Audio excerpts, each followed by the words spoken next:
Hi friends, அஸ்ஸலாமு அலைக்கும். Welcome to Raifa kitchen.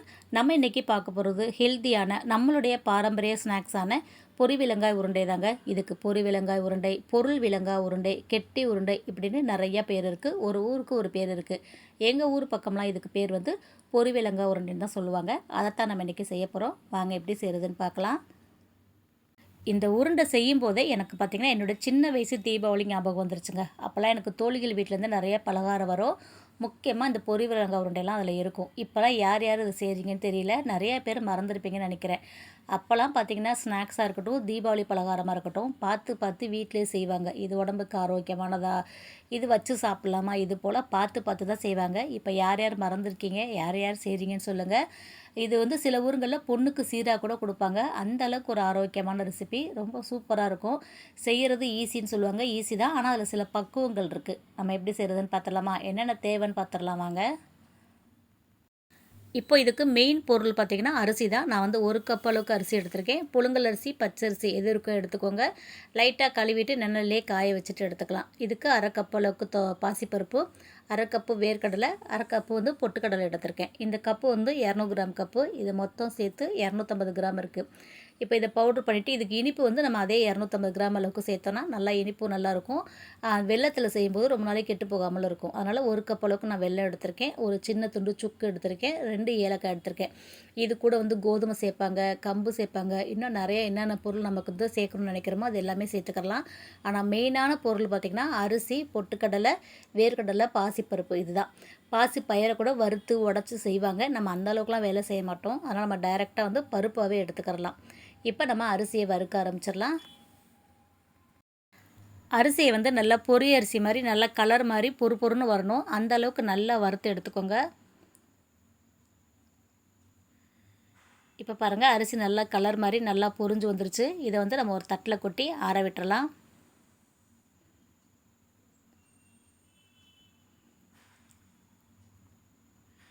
இப்போ இதே கடாயில் நம்ம பாசிப்பருப்பை வறுத்து எடுத்துக்கலாம். பாசிப்பருப்பு வந்து ரொம்ப கருகிடக்கூடாது. அதே நேரம் வந்து பொரியாமலும் இருக்கக்கூடாது. அப்போ வந்து பச்சை வாடை அடிக்கும், ஒரு மாதிரி கடுகு கடுக்குன்னு இருக்கும். அதனால் நல்லா கிளறி விட்டுக்கிட்டே இருங்க. பாசிப்பருப்பு நல்லா பொறுன்னு நல்லா வறுபட்டு வரணும்.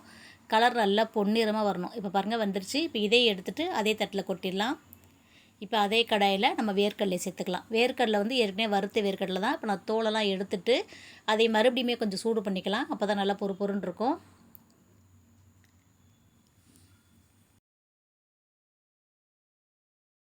கடலை நல்லா வறுத்துட்டு கொஞ்சம் தனியாக தட்டில் எடுத்து வச்சுக்கலாம். நம்ம வந்து உருண்டை பிடிக்கும்போது முழுசாக இருந்தால் நல்லாயிருக்கும். அதனால் நல்லா கடலையை வறுத்துட்டு கொஞ்சம் எடுத்து ஒரு கிண்ணத்தில் வச்சுக்கிறலாம். இப்போ கடலை எடுத்துகிட்டு மீதி கடலையை தட்டில் கொட்டி நம்ம ஆற விட்டுடலாம். இப்போ இது கூட பார்த்திங்கன்னா நம்ம வந்து கோதுமை வறுத்துட்டு சேர்க்கலாம். இல்லைனா கம்பு இப்படி ஏதாவது ஒரு சிறுதானியம் சேர்த்துக்கிறலாம். கோதுமை தான் கம்பல்சரி சேர்ப்பாங்க. என்கிட்ட கோதுமை கம்பு எதுவும் இல்லாதனால நான் வந்து வெள்ளை சோளம் சேர்த்துக்கிறேன். இதுவுமே வந்து டேஸ்ட்டு நல்லாயிருக்கும், உடம்புக்கு ரொம்ப ரொம்ப நல்லது. மெயின் பொருள் அதுதான். மற்றபடி நம்ம என்னென்ன பொருள் குழந்தைங்களுக்கு சேர்க்கணும்னு நினைக்கிறோமோ அது எல்லாமே சேர்த்துக்கிறலாம். கண்டிப்பாக ரொம்ப வேறு எதுவும் சேர்த்துடாதீங்க. ஏதாவது ஒரு சிறுதானியம் மட்டும் கொஞ்சமாக சேர்த்துக்கோங்க. இப்போ வெள்ளை சோளம் வறுபட்டுருச்சு. அதே தட்டில் கொட்டி ஆற விட்டுறலாம். இப்போ இது கூட நம்ம எடுத்து வச்சுருக்கிற பொட்டுக்கடலையும் சேர்த்துடலாம். பொட்டுக்கடலையுமே நல்ல முறுமுறுன்னு தான் இருக்குது. இருந்தாலும் எல்லாத்தையும் வறுத்துட்டோம். இதே லைட்டாக வறுத்துடலான்னு வறுத்துட்டேன். இப்போ இதிலிருந்துமே கொஞ்சம் எடுத்து நம்ம கிண்ணத்தில் வச்சுக்கலாம். உருண்டை பிடிக்கும்போது பொட்டுக்கடலையே முழுசாக போட்டு பிடிச்சோன்னா சாப்பிட்றதுக்கு நல்லாயிருக்கும். அதனால் கொஞ்சம் பொட்டுக்கடலை எடுத்து கிண்ணத்தில் வச்சுட்டு இந்த பொட்டுக்கடலையும் சேர்த்து நம்ம ஆற விட்டுறலாம். இப்போ இதே கடாயிலே நம்ம வெள்ளைப்பாகும் காய்ச்சிடலாம். எடுத்து வச்ச வெல்லத்தை சேர்த்துட்டு ஒரு 3/4 டம்ளர் அளவுக்கு மட்டும் தண்ணி சேர்த்துக்கோங்க. பாகு பதம் வந்து கரெக்டாக இருக்கும். இப்போ இது கொதிக்கிறதுக்குள்ளே நம்ம வந்து வறுத்து வச்சுருக்கிற பொருளை பொடி பண்ணிட்டு வந்துடலாம். இப்போ இது எல்லாமே ஆறிடுச்சு பாருங்கள். இப்போ இது கூட நீங்கள் எள்ளு சேர்க்குறதாலும் சேர்த்துக்கிறலாம், கேழ்வரகு சேர்க்கறதாலும் சேர்த்துக்கலாம். கேழ்வரகு சேர்த்திங்கன்னா இதோட கலர் மாறிடும். எள்ளுமே வெள்ளை எள்ளு சேர்த்துக்கிறலாம். இல்லை வந்து வெள்ளை வறுத்துட்டு நம்ம உருண்டை பிடிக்கும்போது கூட சேர்த்துக்கலாம். அதுவுமே டேஸ்ட் நல்லாயிருக்கும். இப்போது மிக்ஸி ஜாரில் சுக்கு, ஏலக்காய் எடுத்து வச்சோம் இல்லையா, அதை சேர்த்துட்டு நம்ம வறுத்து ஆற வச்சுருக்கிற பொருள் எல்லாத்தையும் சேர்த்துட்டு நல்லா பவுட்ரு பண்ணிட்டு வந்துடலாம்.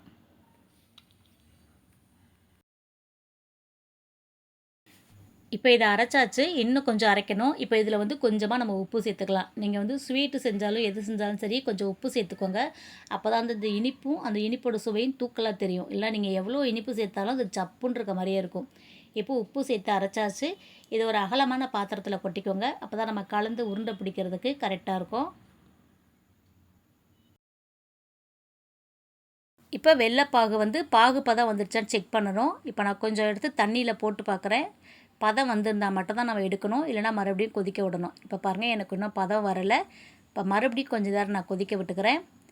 இப்போ நல்லா கொதிச்சிருச்சு, நம்ம செக் பண்ணிக்கலாம். கண்டிப்பாக இந்த பாகு பதம் முக்கியமானதுங்க. நல்லா பதம் வந்ததுக்கப்புறம் எடுத்தால் தான் நமக்கு உருண்டை நல்லா கெட்டியாக இருக்கும். ரொம்ப நாள் வச்சு சாப்பிட்டாலும் கெட்டு போகாமல் இருக்கும். ஏன்னா நம்ம பருப்பு இதெல்லாம் சேர்த்துருக்கோம் இல்லையா, அதனால் கண்டிப்பாக இந்த பாகு பதம் நம்ம செக் பண்ணிக்கணும். இப்போ எனக்கு பதம் கரெக்டாக இருக்குது பாருங்கள். நான் உருட்டி காமிக்கிறேன். உருட்டினா இது போல் பந்து மாதிரி பால் மாதிரி வரணும். இதுதான் கரெக்டான பதம். இப்போ நம்ம எடுத்து சேர்த்தோன்னா தான் உருண்டை நல்லா கெட்டியாக பிடிக்கிறதுக்கு வரும். நல்லா அழுத்தமாக நல்லாயிருக்கும்.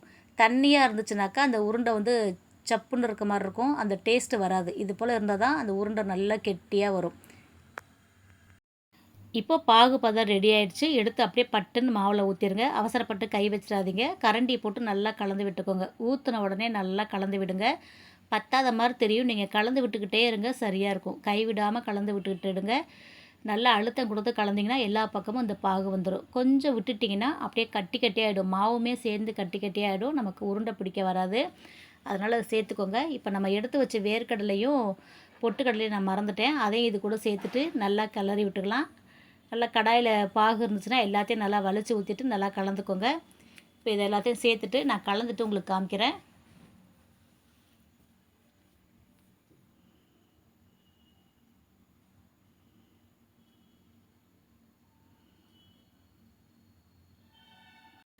கரண்டியை வச்சு நல்லா அழுத்தம் கொடுத்து அமுக்கி பிணைஞ்சிட்டு அப்படியே சூடாக இருக்கும்போதே உருண்டை பிடிச்சிருங்க. என்னால் கையில் பிடிக்கவே முடியல.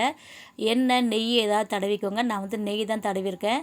ஏன்னா கொஞ்சம் ஆறிடுச்சுன்னா இது அங்கங்கே கட்டி கட்டியாக செட் ஆகிடும். நம்ம கடலை மிட்டாயெல்லாம் செய்வோம் பார்த்தீங்களா, ஏன்னா வெள்ளை பாகு கச்சிருக்கோம் இல்லையா, கொஞ்சம் விட்டோன்னா அந்த பதம் கட்டி கட்டியாக ஆகிடும். அதனால் சூடாக இருக்கும்போதே டக்கு டக்கு டக்குன்னு உருண்டை பிடிச்சி வச்சுக்கலாம்.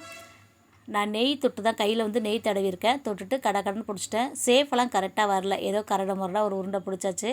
ஆனால் கையெல்லாம் எப்படி செவந்து போச்சு பாருங்கள். பயங்கரமான சூடு. வெள்ளம் பாகாக இருக்கும்போது ரொம்ப சூடுங்க. அது கொஞ்சம் கஷ்டப்பட்டு தான் பிடிக்க வேண்டியது இருக்குது.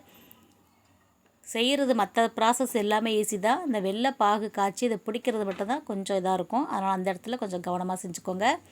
இப்போ பச்சரிசி மாவு ஒரு பிளேட்டில் போட்டுட்டு இந்த உருண்டைகளை அதில் உருட்டி எடுத்துக்கலாம்.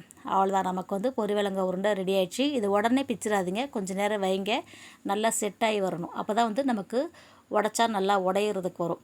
பார்க்க கல் மாதிரி இருக்கும், ஆனால் சாப்பிட்றதுக்கு சூப்பராக இருக்கும். இதில் தேங்காய் சேர்த்தும் செய்யலாம். தேங்காய் சேர்க்குறாந்தா குட்டி குட்டியாக நறுக்கிட்டு நெய்யில் வறுத்துட்டு உருண்டை பிடிக்கும்போது சேர்த்துக்கோங்க. தேங்காய் சேர்க்காமல் செய்யும்போது 1 மாதம் வரைக்கும் நம்ம வச்சு சாப்பிடலாம், அப்படியே இருக்கும். என்னடா அது பார்க்க கல் மாதிரி இருக்கே, சாப்பிட எப்படி இருக்கும் தானே நினைக்கிறீங்க. பார்க்க அப்படி தாங்க இருக்கும், ஆனால் கடிச்சு சாப்பிட்டா நல்லா பொறுன்னு இருக்கும். எவ்வளோ அழகாக இருக்குது பார்த்தீங்களா. அந்த காலத்து ஆளுங்க கண்டுபிடிப்பே தனி தாங்க. எவ்வளோ ஒரு ஆரோக்கியமான ஸ்நாக்ஸ் பாருங்களேன். அரிசியை பொரித்து வெல்லம் சேர்த்து வேர்க்கடலை சேர்த்து பொட்டுக்கடலை சேர்த்து எல்லாமே நல்லா சத்து தரக்கூடிய பொருட்கள். தீபாவளி பலகாரமாக இருக்கட்டும், ஸ்நாக்ஸாக இருக்கட்டும், இப்படி தான் அப்போல்லாம் பார்த்து செஞ்சு கொடுத்துருக்காங்க. நம்மளாம் எங்கெங்க கடையில் கிடைக்கிற ஸ்வீட்டும் சாக்லேட்டுமா வாங்கி கொடுக்குறோம். கொஞ்சம் இது போல் ஈஸியாக செய்யக்கூடிய பொருளெல்லாம் நம்ம செஞ்சு கொடுக்கலாம். ட்ரை பண்ணி பாருங்கள். அப்புறம் யாரெல்லாம் இந்த தீபாவளிக்கு இந்த பொரிவிலங்காய் உருண்டை செய்ய போகிறீங்கன்னு சொல்லுங்கள். அப்படியே இந்த உருண்டை நீங்கள் எப்போ சாப்பிட்டீங்கன்னு ஞாபகம் இருக்கா? ஞாபகம் இருந்தால் லாஸ்ட்டாக எப்போ சாப்பிட்டீங்கன்னு கமெண்ட்டில் சொல்லிட்டு போங்க. அவ்வளோதாங்க, ஹெல்த்தியான நம்மளுடைய பாரம்பரிய ஸ்நாக்ஸ் பொரிவிலங்காய் உருண்டை எப்படி செய்கிறதுன்னு பார்த்துட்டோம். கண்டிப்பாக அந்த ரெசிபி உங்களுக்கு பிடிச்சிருக்குன்னு நினைக்கிறேன். பிடிச்சிருந்தா நீங்களும் இதே மாதிரி செஞ்சு பாருங்கள். செஞ்சு பார்த்துட்டு எப்படி இருக்குன்னு சொல்லுங்கள். வீடியோ பிடிச்சிருந்துச்சுன்னா லைக் பண்ணிவிட்டு நிறைய ஷேர் பண்ணிவிடுங்க. நீங்கள் லைக் பண்ணி கமெண்ட் பண்ணுற மாதிரி இப்போ கமெண்ட் பாக்ஸில் ஹைப்புன்னு ஒரு ஆப்ஷன் கொடுத்துருக்காங்க. இந்த வீடியோவுக்கான உங்களுடைய ஹைப் ஆப்ஷனை மறக்காமல் தட்டி விட்டுருங்க. சேனலை சப்ஸ்கிரைப் பண்ணாமல் பார்த்துக்கிட்டு இருந்தீங்கன்னா அப்படியே சப்ஸ்கிரைப் பண்ணிவிடுங்க. இன்ஷா அல்லாஹ் இன்னொரு வீடியோவில் பார்க்கலாம். Bye friends. அஸ்ஸலாமு அலைக்கும்.